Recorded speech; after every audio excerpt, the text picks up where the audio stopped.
With all these subjects we had discussed so far, tonight we are discussing the most important crux subject, and that is love is my last chance. Why I said that love is my last chance? Because that's why how human karma got the body. Human karma did not get the body and the environments of the body and the parents and the relatives and the longitude and latitude where you were born to hustle your life all the way. You hustle life, and by profession you have become a hustler.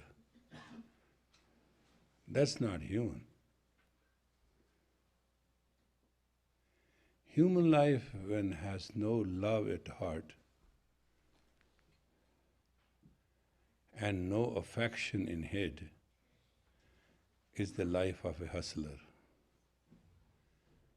is a life of pain, disgrace, unfulfillment, doubt, questions. It has no integrity, no dignity. With all the wealth of the world, it has no peace. So, spirituality as it is, examined in the light of today, is kind of a showpiece. Spirituality is a very dignified discipline. Spirituality is a discipline of your own soul, your own consciousness, your own intuition. Spirituality is a strength. Religion is a reality. Religion is not a, you know couple things and you say couple things and then you do a couple things, that's all it is. That's not true.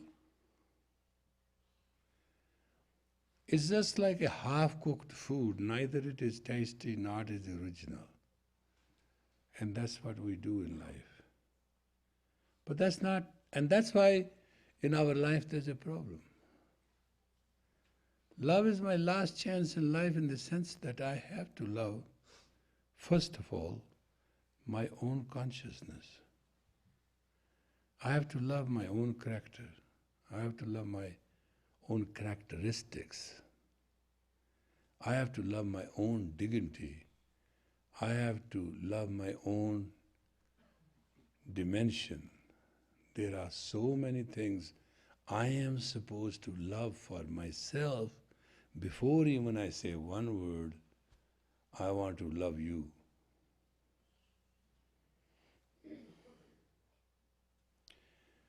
I understand that when you are young, you want a soulmate or you want a friend or a relative or a lover or a husband, or there are so many things going on in the society. It doesn't give you anything because incomplete is relating to incomplete. You should try to understand something very simple logic of it. Incomplete human is helping the other incomplete. It means I have a broken leg and I am trying to help a person who has a broken arm. So that does not mean that I'm not helping, and that does not mean other person is not getting help. And this kind of living and this kind of religion and this kind of situation doesn't make sense.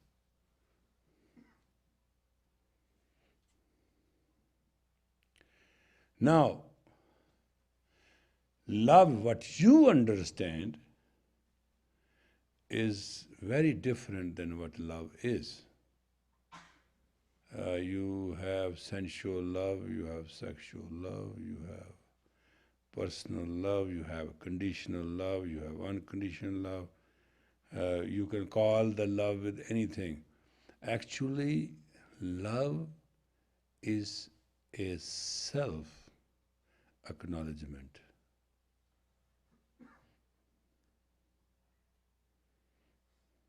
When I love myself, I can be so rich, I can love everybody.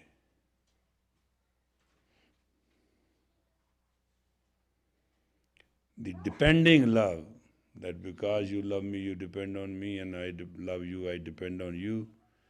And because I expect business love, I expect this, you expect this. This is not, that's not love. That is called, what you can call it? Softening the way.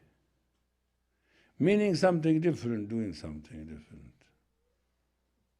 Love is the most abused one word in the human vocabulary.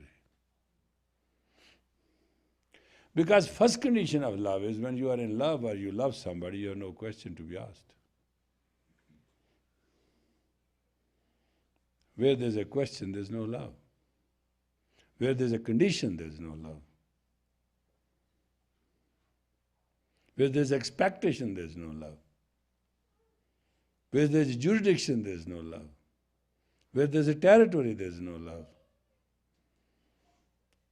Which can be defined and have dimension, has no love.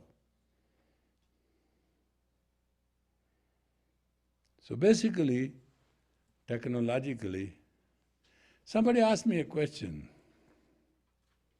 today. How's my wife doing? I said, oh, you're talking about my daughter? He said, yeah. I said, I forgot she's your wife. Why? I said, she's here, my daughter. She'll be your wife and she'll be with you. Here she's my daughter. She's fine. She has come to the parents' home. She's happy. Are you sure she's happy? Not happy. I say, I'm not going to be sure. Neither I am worried to be sure. Neither I am going to see the dictionary whether I'm sure or not. I have nothing to be sure about. She has come to Father's house. If she cannot be happy, then when she'll go to God, she won't be happy either. God is a Father too.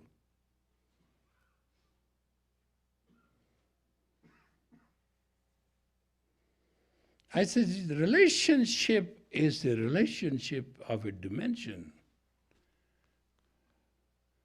But here is a relationship of totality.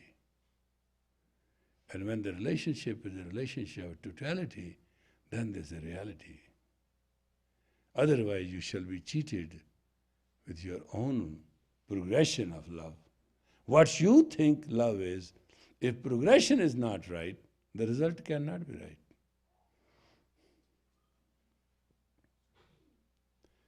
When a child wants to go and catch a burning, fiery wood, mother goes and jumps and stops and pushes them away. It's a very cruel act, harsh act. It's an act of enforcement, but it's the love. It's a protection. It's a mother's bondage for the child, protection. These are the faculties in which we act under love. In love, we honor. In love, we grace people. In love, we support. In love, we sacrifice. In love, we give. In love, we elevate. In love, we pray. Love and fear are two forces. Whatever you do under fear, it shall take away from you your life. Whatever you shall do under love, it will give you fulfillment. Love shall not satisfy your emotions. That's the unfortunate part of it. Love will not satisfy your neurosis. Love will not satisfy your ego. The only God you have is your love. And God has no dimension. Ego has every dimension. So when you are in love, you have no dimension. When you have dimension, you are not in love. And this cross-reference of life takes away 99.9% of your life, and you are totally blank at the time of death. You did not accomplish one chance which God gave you through human body, and love was your last chance. You couldn't love anybody. You couldn't love anybody without condition. You couldn't love anybody like God. You couldn't love anybody without control, territory, expectations, whatever.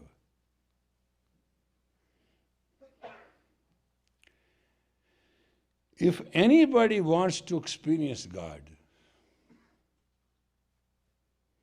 the person may talk years and years and years about everything, every knowledge. That's just, you can read a library book after book. If from that person tons of love does not show up, and projection is not totally clean and clear love, the rest is just debate. It is called hooker's paradise. Our love is nothing but hooker's paradise. We put a bait of love and we put a hook in between to get our job done. It's extremely blinding. It is very destructive. I tell you the story of something very beautiful. It's a very well-known story, but it will tell you something.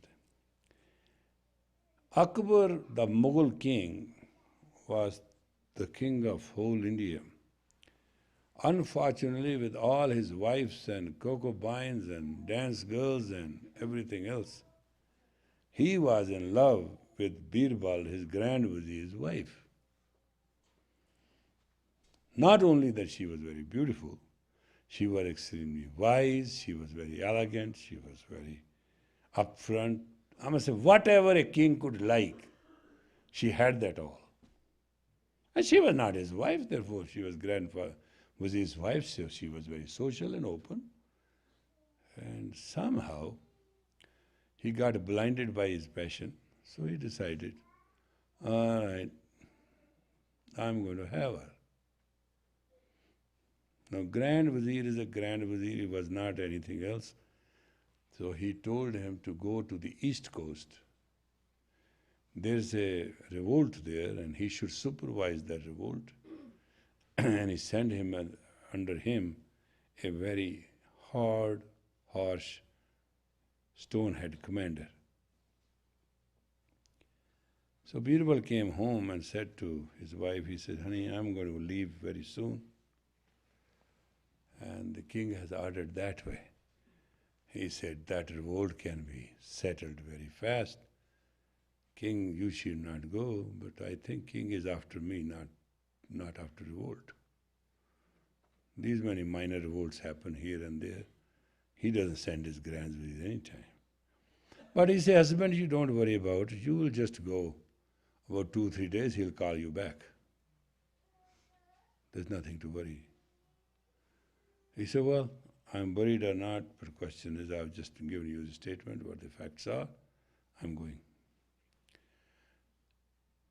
Today, Birbal leaves. Next day, the king was invited to come and dine at her house. Blinded by passion, king said, wow, look at it. I don't have to raise a pinky. She's already understood. I knew she was very wise. So I'll go and I eat there and pass my whole night and it'll be good. So invitation was very fast accepted. So Akbar came. And she served him 36 dishes.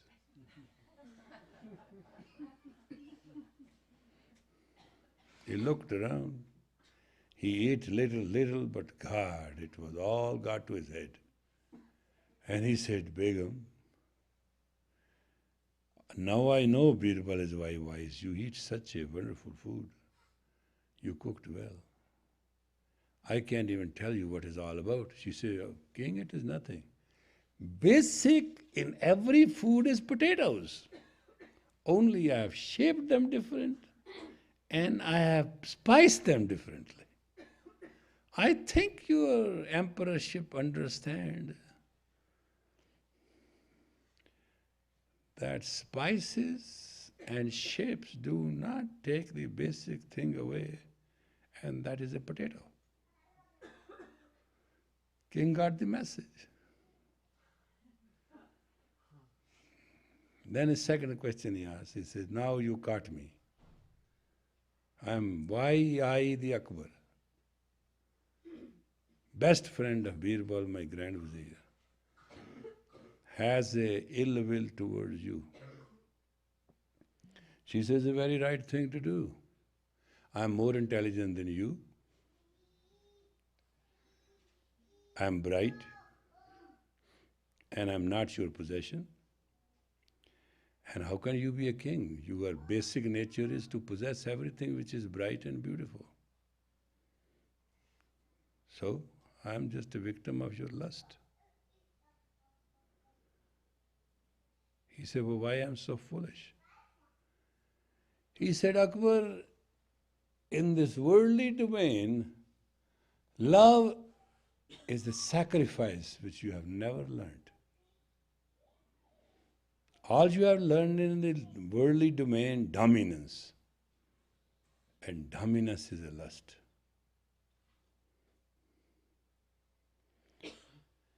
After learning that hard lesson, Akbar asked for leave. He said, I'd like to go retire to my palace now. She said, you can sleep here. I have made a bed for you.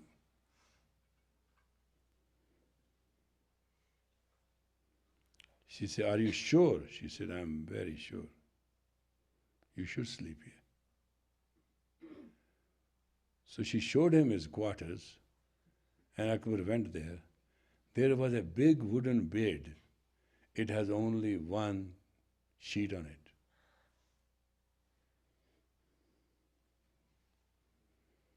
Akbar came and said, Madam, though the room is very decorated and very precious, but bed is very hard. She said, don't pretend at 4 o'clock in the morning that you are one with God. I think remain one with God whole night. If you do not know how to sleep on this wooden bed, how can you sleep peacefully in your grave?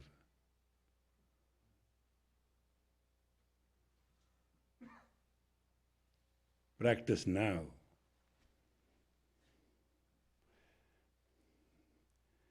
He said, well, I cannot refuse the invitation to sleep here, but I'd like the permission to go back to my palace.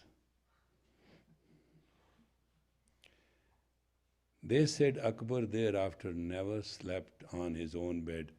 He sent his people to get that bed in his palace, and rest of his life he slept on that one bed, which was hard bed of wood, and it has nothing underneath but one sheet to cover himself, rest of his life. But immediately when he came to his palace, he sent special horsemen, messengers, to ask Birbal to come back. He said, there's a state emergency. I'd like to consult you. You please return, let the commander go and take care of things. And Birbal knew the job is done. So Birbal said, I'll leave tomorrow. And the messenger said, why? I said, well, I'm going to meet a new emperor. First tonight I will learn to sleep on a wooden bed myself. So try to understand. Those who understand life and love, they have endurance. They do not act childish. They do not act passionate and entangle themselves in commotion and roses. Their words are like jewels, and their conscience like brightness of God. And their strength is like infinity. These are the people who really are the beloveds of God. And they enjoy the love as the last chance of life. Otherwise, Maya is so bewitching, people forget their reality. And they forget so bad that till last day, They can't forget. Why didn't they prepare for the last day? You prepare in your life for tomorrow. There's no tomorrow. Every tomorrow shall become today to face you. And today you always face. But the day you started preparing yourself last day, when I quit the planet, what legacy I am going to leave behind, and what I shall have linked with infinity, you are liberated. Let's do the Kriya.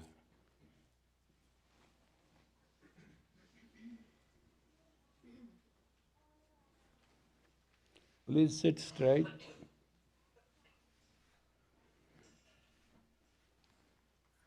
Put your left hand on your heart center, please. And put your right hand as you are taking an oath. Very calmly close down your eyes and roll your eyes and angle them at your chin.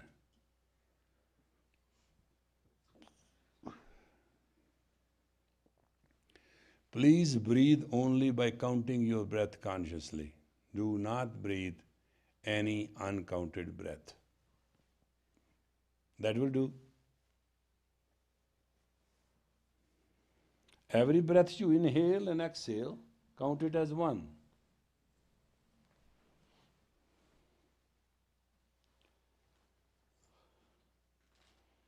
And just breathe consciously. You are born with breath, you live by breath, and you die by breath. Count your breath and see the changes you go. Just counting a breath, no big deal. Your eyes must be rolled down and put in the moon center. That will give you lot of intelligence, lot of intuition, and lot of integrity.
Count your breath, control your posture.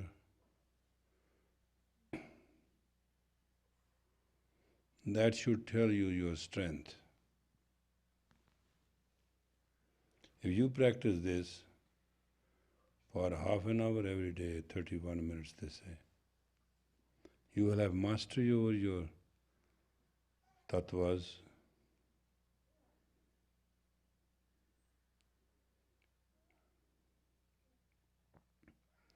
Now please inhale deep and hold. And circulate your breath by a mental force that it is going through all cells of the body.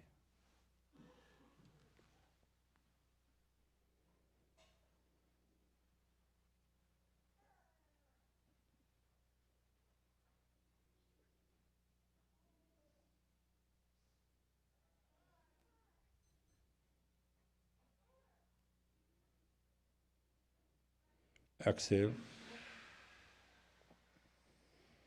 Again, deeply inhale, very nicely, be firm. And now by a mental hypnotic force, take it to all cells of the body.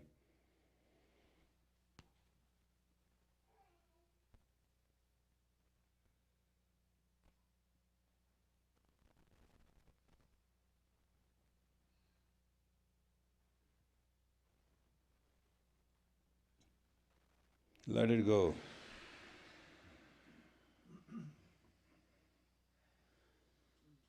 Inhale again, please.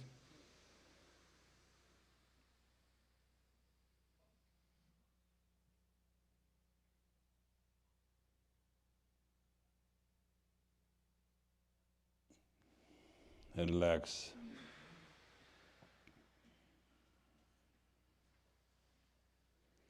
This relaxation which you have earned, you cannot buy and you cannot sell, and nobody can give it to you. This you have to earn yourself. And this much relaxation every day you need to cope up with the stress of the day. It's a very simple exercise. The breath, when is counted, the word is Sat Nam Soham. That's the secret I didn't tell you to begin with.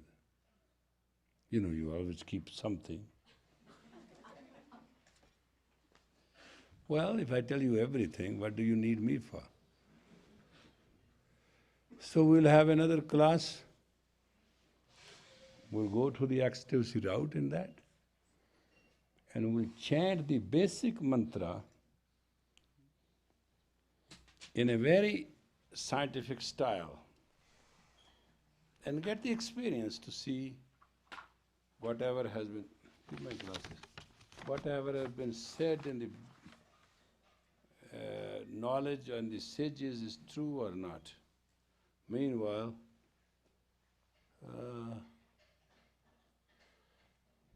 Sangeet, stand up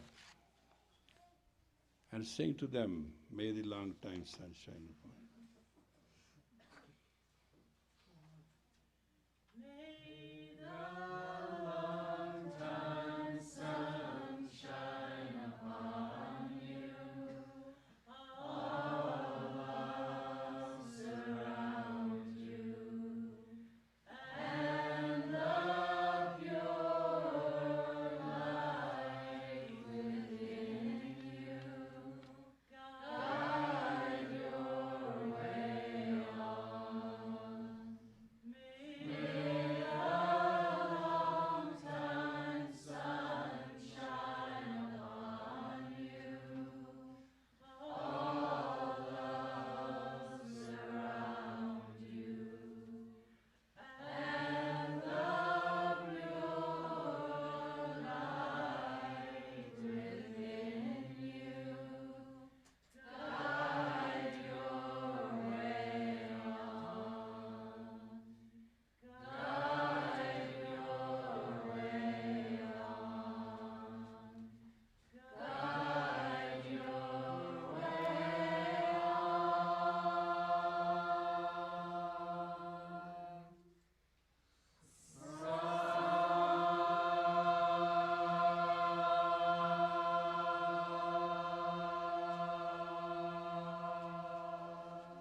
Say the prayer. You have been in this community for a long time. Now stand up and say the prayer. Loud.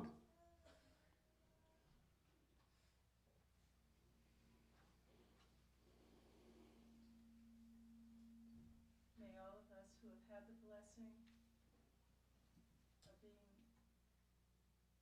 in the presence of God and Guru and the Sangha be grateful with every breath.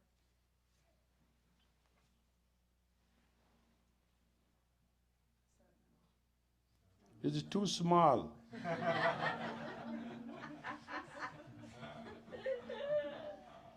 was big for me. So.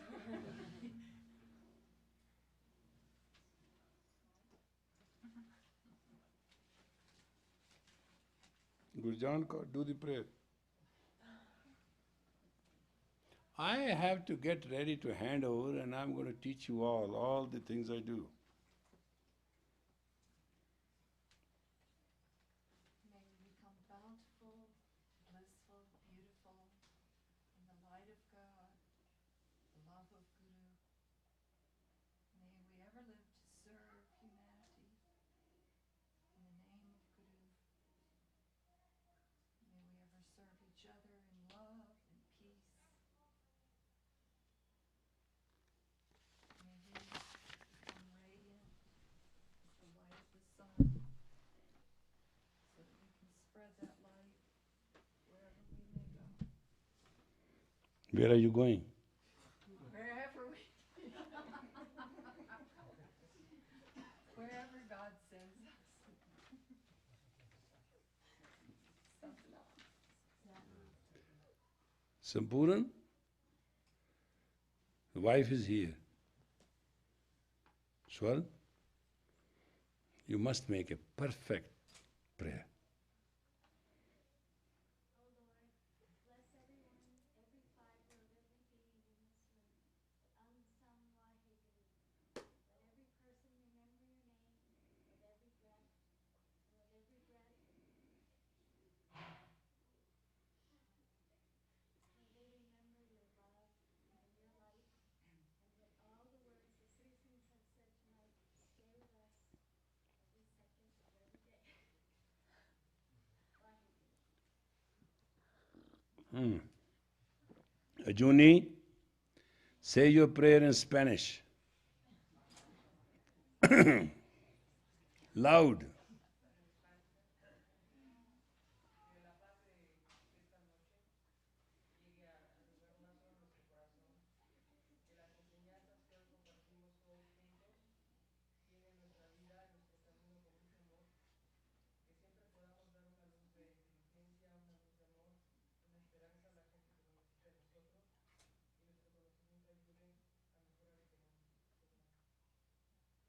Do you understand? No. Could you translate? May the peace of this night go to the deepest part of our hearts. May, Never try to look towards when you are translating and you do not know, say anything. He's not going to check you.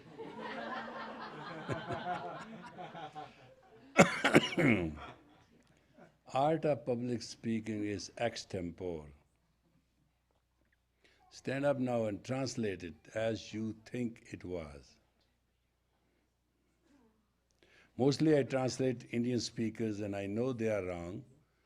And I normally do what is right. So he's perfect. Go ahead. May the peace of this night go to the deepest part of our hearts. May it always fill us, that we may fill all those who come in contact with us with this peace. May we always live as radiant light of that one light in all of us. O beloved Guru, may we always know that we are you and you are we. Thank you very much. Good night. It was nice. Time is coming that you all have to become teachers. Time is coming that you have to come out of your shells and cocoons. Time shall demand on you that you should help people and really elevate them. And it'll be a good thing to do. Time will be changing very fast, and you won't recognize. Up to so long we say, oh, this used to be land, now there are houses. Things will change faster. There's going to be a disease called grip of emptiness. And this is going to sweep across the world, not to any one nation and a person. And you have to match it up, you have to be very fulfilled. It's my prayer that you learn now to follow what I followed. There are certain qualities in me which you must have. In spite of the fact I am His Holiness, Paisa, Bhajan Se Khalsa, Sri Yogi Ji, Sri Singh, God knows what. I have never forgotten God has made me a human. Never, for a moment. And I have never forgotten God made me a human. And I never misunderstand He could have made me a donkey. And He could have made me a snake. And I never forget that God made me a wise man. And I would have been very grateful if He had made me a foolish man. Then I don't have to exert myself. You understand what I mean? So, in wisdom, in equality, in ecstasy of consciousness, you have to understand God made you for a purpose. Please learn to deliver that purpose, not your ego. That's the secret. We take that oath, I'm not a woman, I'm not a man, I'm not a person, I'm not myself, I'm a teacher. That oath exactly means that you are a man in a man, and you're a man not in a man. You are a purpose in a man, and you deliver that purpose. Those people who make life just proposals and do not serve the purpose and do not deliver are always destroyed with pain and their own self-caused agony. Life is a gift, it comes fast, it goes fast. And in this life, there is only one difference. You live by one breath. Comes in, doesn't come in, you're gone. And you live by one word. One wrong word slipped out of your mouth can make a difference, which you can never wash away again. There are two things which will decide you always what you have spoken, the power of the spoken word and gift of the breath of life. We'll discuss next class. Thank you very much, good night, and have a very blissful night. And I'd expect you to get up tomorrow at ambrosial hour. If you can't, enjoy your quilt.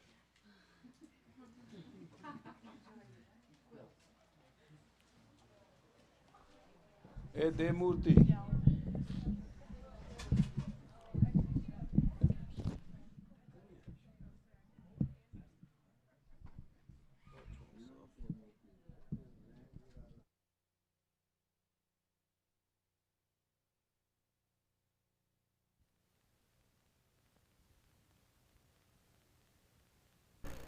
They called us freaks when we first began, another strange cult from a foreign land, another generation gone astray, more panhandlers to get in the way. After Woodstock, things began to fall. What we thought was truth, what we thought wasn't truth at all. And the great society's suction machine tried to destroy us and kill the dream. They sent us to war to keep the peace. They shot and beat us in the streets. They watched us die and felt no pain, but now it's they who live in shame.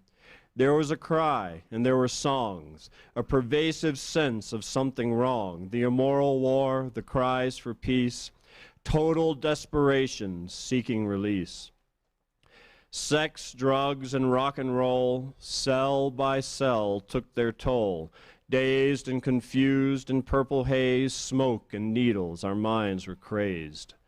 Thousands of children on the run, beardless boys under the gun. Corruption and betrayal at the top, escalating madness that wouldn't stop. Our cries of anguish, loud and shrill, were heard by a yogi with an iron will, who walked at peace within that rage, a most humble, patient, yet modern sage. To the city of the angels he came, and Yogi Bhajan was his name. There were many angels in that town, with broken wings on the ground. Heal yourselves, arise and stand, on your own 2 feet, retake this land. Have you forgotten who you are? Don't you see your rising star? He took those angels with the broken wings and taught them to fly, to breathe and sing. And when they began to fly around, he made them move to another town. We were scattered, broken across this land, hiding with our heads in the sand. But the patched up angels with fixed up wings taught others to fly, to breathe and sing. In those early days before we grew, we were funky, our numbers few. We were young and full of hope, slowly repairing the damage from dope. But many angels could no longer stand and fell again into the shifting sand. Yet many more could make the claim, I am broken, yet still I remain. We're all that's left of the Woodstock nation. We're the spirit and the foundation of the cusp of the Aquarian age, repaired by that patient, iron-willed sage. You're getting better and better. It's really very good. You have to write the best of its history. And the first book I want to publish soon should have about 400-500